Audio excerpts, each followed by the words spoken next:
en commun Oscar Wilde, Maria Callas, Chopin, Jim Morrison, Molière, Édith Piaf et l'écrivain Honoré de Balzac. Ils sont tous enterrés au cimetière du Père-Lachaise à Paris avec plein d'autres célébrités. Le Père-Lachaise est le cimetière le plus visité au monde et aujourd'hui dans cet épisode d'Hola Frenchy, nous allons explorer ce fascinant cimetière parisien riche en histoire. La transcription de cet épisode, comme tous les autres, est disponible sur Patreon. Allez la télécharger, vous y trouverez aussi les images liées au contenu et une partie exercice de compréhension. C'est un très bon complément à ce podcast. Allez, c'est parti pour le Père-Lachaise, le cimetière des légendes. En faisant des recherches sur ce fameux cimetière parisien, j'ai découvert que j'étais probablement taphophile. Alors, pas d'inquiétude, la taphophilie n'est pas une maladie, c'est lorsqu'on montre une passion ou un intérêt prononcé pour les cimetières. Décortiquons ce mot, donc taphophilie est composé du grec taphos, qui signifie tombe, donc l'endroit où reposent les morts, et philie, qui désigne l'amour. On utilise d'ailleurs souvent le suffixe philie à la fin des mots lorsqu'un mot implique une certaine fascination, comme la thanatophilie par exemple, qui est la passion pour ce qui est lié à la mort. Et le suffixe phile implique une certaine attirance pour quelque chose. Par exemple, un francophile est quelqu'un qui aime le français, à ne pas confondre avec francophone, qui est quelqu'un qui parle le français. Donc effectivement, la passion de certains taphophiles peuvent les mener à visiter des pays ou des villes seulement pour y découvrir leur cimetière. Ce que je comprends tout à fait, il y a des cimetières fascinants dans le monde qui sont plus seulement des lieux, on va dire, de recueillement, mais presque des attractions touristiques, sans qui, d'après moi, ils en perdent leur charme. Alors le recueillement, se recueillir, globalement, c'est lorsqu'on s'isole du monde extérieur pour mieux penser, méditer, réfléchir. Et dans le cas des cimetières, c'est lorsqu'on se rend, qu'on va sur une tombe pour penser à la personne en question, se rappeler d'elle, des bons moments, se connecter en quelque sorte spirituellement à elle. Alors dans cet épisode, on va rester dans les cimetières français. Personnellement, il y a un cimetière qui m'a profondément marqué, c'est le cimetière américain de Colville-sur-Mer dans la région de Normandie, dans le nord-ouest de la France, où sont enterrés près de 10 000 soldats américains tués lors du débarquement. Alors le débarquement de Normandie, c'est quand les Américains, durant la Deuxième Guerre mondiale, sont arrivés en bateau le 6 juin 1944 à la rescousse de l'Europe. C'est une date qu'on apprend à l'école et qu'on n'oublie jamais. Donc débarquer a deux sens. Débarquer des passagers ou des marchandises, c'est les faire sortir, quitter une embarcation. Et débarquer chez quelqu'un ou dans un endroit, c'est arriver à l'improviste quand personne ne s'y attend. Alors moi, personnellement, j'ai une affection particulière pour les vieux cimetières, ceux qui sont remplis de vieilles tombes abîmées, usées par le temps. C'est pas du tout le cas de ce cimetière. Ce cimetière est recouvert d'une pelouse verdoyante avec des lignées de croix blanches. Donc c'est un cimetière très atypique. Ou d'ailleurs, je vous mettrai des photos dans la transcription. Donc voilà, je ne suis pas une touriste spécifique de cimetière, mais je dois reconnaître que les cimetières me fascinent et qu'avec mon mari, on les visite dès qu'on en a l'occasion. Et autant vous dire qu'avec le Père-Lachaise, au Père-Lachaise, on n'est pas déçu du voyage. Alors ne pas être déçu du voyage, c'est une expression explicite qui signifie qu'on ne regrette pas d'être allé quelque part ou d'avoir fait quelque chose qu'en clair, ça en vaut la peine. Et bien sûr, au Père-Lachaise, c'est en raison du grand nombre d'artistes et de célébrités qui y sont enterrés. Donc on dit enterré et aussi inhumé lorsqu'on met un mort en terre avec les cérémonies d'usage. Le cimetière du Père-Lachaise n'est pas le seul cimetière parisien intramuros, donc c'est-à-dire à l'intérieur de Paris, et c'est pas le seul qui compte de nombreuses personnalités. Il y a par exemple le cimetière de Montmartre, dans le quartier du Sacré-Cœur, qui compte les compositeurs Berlioz et Offenbach, les écrivains Stendhal et Théophile Gautier, le peintre Degas, le cinéaste français Truffaut, la chanteuse Dalida, avec un superbe mausolée. Alors pour ceux qui ne connaissent pas Dalida, c'est une chanteuse d'origine égyptienne qui a beaucoup chanté en français et dans d'autres langues. Elle était polyglotte. Elle est absolument bouleversante. Elle a eu un destin tragique. Je vous conseille vraiment d'aller jeter un œil sur elle si vous ne la connaissez pas, sur sa vie. Voilà, donc ça, c'est un cimetière qui vaut aussi la visite. Et d'ailleurs, je viens d'y penser, lorsque j'ai fait mes recherches, j'ai vu qu'il faisait mention d'une famille assez atypique qui est une famille de bourreaux, les bourreaux Samson. Donc un bourreau, c'est quelqu'un qui exécute un ordre de justice, donc une personne qui va torturer et souvent tuer à la hache, au poing et plus tard à la guillotine, comme on le voit dans les vieux films du Moyen-Âge. Donc il y a une famille de bourreaux qui est enterrée, et une famille de bourreaux qui a servi du XVIIe siècle au XIXe siècle. Donc apparemment c'était une profession qui était quand même considérée pour avoir le droit d'être enterré dans un cimetière. Donc le Père-Lachaise n'est pas le seul cimetière, mais c'est le plus grand de la ville et l'un des plus célèbres du monde et le plus visité avec 3,5 millions de visiteurs par an. Il est toujours actif, donc ce qui veut dire qu'on continue à enterrer des gens. Alors, où il se trouve? Il se trouve dans le 20e arrondissement de Paris. Paris est divisé en 20 arrondissements. Il s'étend sur 44 hectares, 15 kilomètres d'allées, au milieu de 5000 arbres et 77 000 tombes. Donc pour moi, qui suis allée déjà plusieurs fois, c'est un véritable musée à ciel ouvert. C'est très agréable de s'y promener. Alors, d'où vient le nom de Père-Lachaise? C'était le surnom de François d'Aix de Lachaise, qui était le prêtre confesseur du roi Louis XIV. Alors, en parlant de prêtre, avant de devenir un cimetière, le terrain lui-même a une longue histoire de lutte et de combats, principalement religieux. Il est devenu officiellement un cimetière en 1804. Alors, une chose intéressante à noter est qu'à l'époque, tout le monde n'avait pas le droit, l'honneur d'être enterré dans un cimetière, et c'est Napoléon qui a changé les choses en décrétant que chaque citoyen avait le droit d'être enterré, quelle que soit sa race ou sa religion.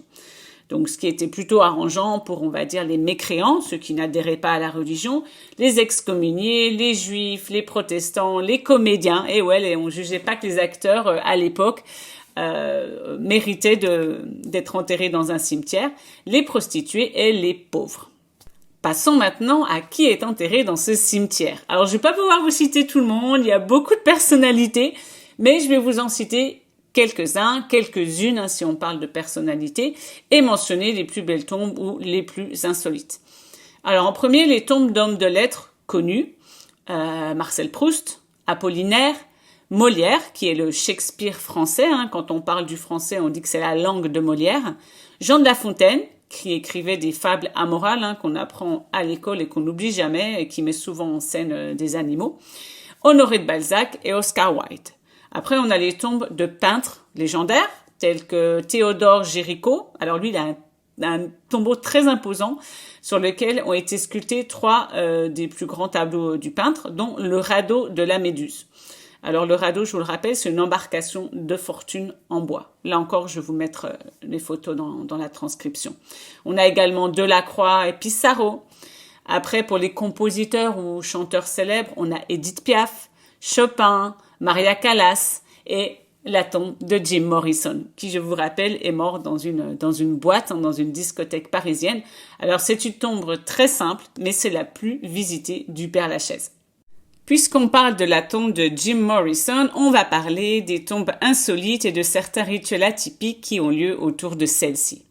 Dans le cas de Jim Morrison, pour lui rendre hommage, ses visiteurs ont l'habitude d'abandonner des bouteilles de whisky ou des mégots de cigarettes, donc des morceaux de cigarettes terminés, finis, des mégots ou d'autres objets en rapport avec la vie tumultueuse du chanteur. Il y a aussi un arbre en face de sa sépulture où on a coutume de coller des chewing-gums, donc ça fait une œuvre d'art plutôt atypique. Autre tombe insolite est la tombe d'Oscar Wilde. Alors la tombe d'Oscar Wilde est un énorme bloc de pierre qui représente un majestueux sphinx ailé, donc un sphinx avec des ailes. Et à une période, le tombeau a fait l'objet d'un rituel un peu particulier. Alors il faut savoir que l'écrivain avait été mis en prison à son époque, en son temps, pour un baiser homosexuel, et ses admirateurs ont voulu faire honneur à cet événement en déposant un baiser au rouge à lèvres sur sa tombe. Au fil du temps, le sphinx a été recouvert d'une énorme couche écarlate, ce qui a fini par l'abîmer, par le détériorer. Donc, on y a installé des grandes vitres de plexiglas autour de la sculpture pour la protéger. Une autre tombe insolite est la tombe de Victor Noir. Alors, Victor Noir, c'est un journaliste qui a été tragiquement tué à 22 ans, très jeune, hein, sous le Second Empire, et à l'époque, sa mort avait suscité une très forte indignation populaire.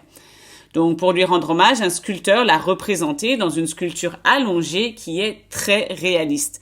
Donc, effectivement, il lui a sculpté un entrejambe, un membre sexuel très protubérant et, d'après les rumeurs, se frotter à cette partie intime favoriserait la fertilité chez les hommes ou, pour les femmes, développerait les chances d'avoir un bon amant.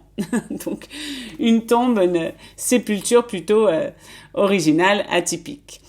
On a également Allan Kardec, qui est le père de la doctrine spirit. Alors, c'est quelqu'un qui est méconnu en France. Par contre, c'est une icône au Brésil et en Amérique du Sud. Personnellement, j'ai pas mal de familles au Brésil et une bonne partie d'entre elles est spirit. Donc, la particularité de cette tombe, c'est qu'en plus de reposer sous des dolmens, elle est constamment ornée de fleurs.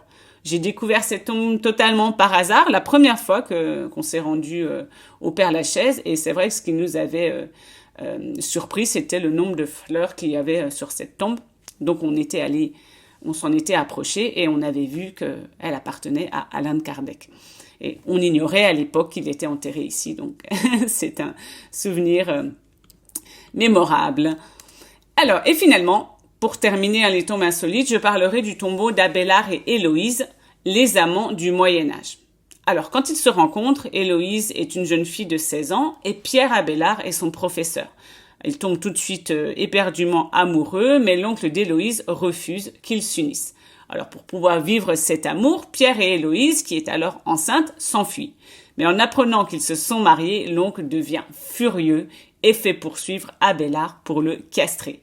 Donc, sous l'ordre de son mari, Héloïse, à 18 ans, entre au couvent et devient sœur. Donc, malgré sa voix, elle ne l'oublia jamais et elle continua à lui écrire des lettres d'amour brûlantes toute sa vie jusqu'à ce qu'ils finissent par mourir. Et en 1817, leurs corps ont été transférés au cimetière du Père-Lachaise, si bien que chaque année, leurs tombes sont fleuries par des milliers de fleurs qui sont apportées par les couples d'amoureux du monde entier en souvenir de cette union. C'est ainsi que se clôt le chapitre sur le cimetière du Père-Lachaise, mais je ne peux pas terminer cet épisode sur les cimetières sans parler du Panthéon, qui est l'un des monuments les plus incroyables de Paris. Donc le Panthéon, c'est un mausolée, un monument funéraire de grande dimension, et c'est un peu pour les personnalités la consécration post-mortem. Donc il y a certaines tombes qui sont transférées d'un cimetière au Panthéon, comme c'est le cas d'Émile Zola. Donc originellement, le Panthéon était prévu pour accueillir une église, mais à la Révolution française, il n'était plus question de faire honneur à une quelconque sorte d'autorité ou d'oppression. Donc le monument est devenu un mausolée pour les personnalités qui ont marqué l'histoire de la France. Alors, qui y est enterré? On a des personnalités politiques, alors elles ne vous seront pas toutes familières, mais elles sont très importantes pour la France et les Français. Léon Gambetta, Jean Jaurès, qui est un homme politique qui a vaillamment lutté pour que la Première Guerre mondiale n'ait pas lieu, mais il a été assassiné et son assassinat a précipité cette guerre. On a Jean Monnet, Simone Veil, qui a beaucoup fait pour les femmes. On a des résistants, donc des personnes qui ont résisté aux Allemands et qui ont lutté contre les collaborateurs, des personnalités comme Jean Moulin, qui est très respecté en France, des écrivains, Jean-Jacques Rousseau, Victor Hugo, Émile Zola, André Malraux, Alexandre Dumas, qui a écrit Les Trois Mousquetaires, D'Artagnan, Le Comte de Monte-Cristo. On a également des scientifiques comme Pierre et Marie Curie. Et il y a une personnalité que je me dois de mentionner, une personnalité atypique qui a fait son entrée en novembre 2021, donc ça fait pas très longtemps, c'est Josephine Baker. Josephine Baker est devenue la 81e personnalité à être panthéonisée, donc c'est-à-dire à intégrer le Panthéon, et seulement la 6e femme. Alors, qui était Josephine Baker? C'était une chanteuse, danseuse, actrice d'origine afro-américaine qui a eu beaucoup de succès aux États-Unis et qui, par la suite, est venue en France. Donc, en France, c'est vraiment une figure emblématique des années dites folles, donc cette période pleine d'euphorie d'avant la Deuxième Guerre mondiale. Alors, qu'est-ce qui fait de Josephine Baker un personnage tellement intéressant? C'est qu'elle ne faisait pas seulement dans le divertissement, parce que bien sûr, elle est connue en France pour ses danses pleines d'exotisme, ses tenues légères et sa bonne humeur contagieuse, mais elle ne faisait pas seulement dans le divertissement, elle luttait également activement pour les droits civiques aux États-Unis. En ce qui concerne la France, elle a pris la nationalité française et lors de la Deuxième Guerre mondiale, elle s'est vraiment impliquée, elle a lutté du côté des Français. C'est donc une figure de la résistance française, elle était un peu espionne et elle a d'ailleurs été décorée de la Légion d'honneur et de la Croix de guerre pour ses services, deux distinctions vraiment honorables en France. Donc voilà, elle a eu droit à un grand discours de Macron et qui a dit « Ma France, c'est Joséphine ». C'est ainsi que se termine l'épisode sur le cimetière du Père-Lachaise. J'espère qu'il vous a plu. Je vous donne rendez-vous sur Patreon où je vous invite à vous abonner. Vous pourrez accéder aux transcriptions en plus bien sûr de soutenir mon travail. Buy me a coffee or a glass of wine, c'est également possible. Cela fait toujours plaisir. Je vous dis à très bientôt au prochain épisode.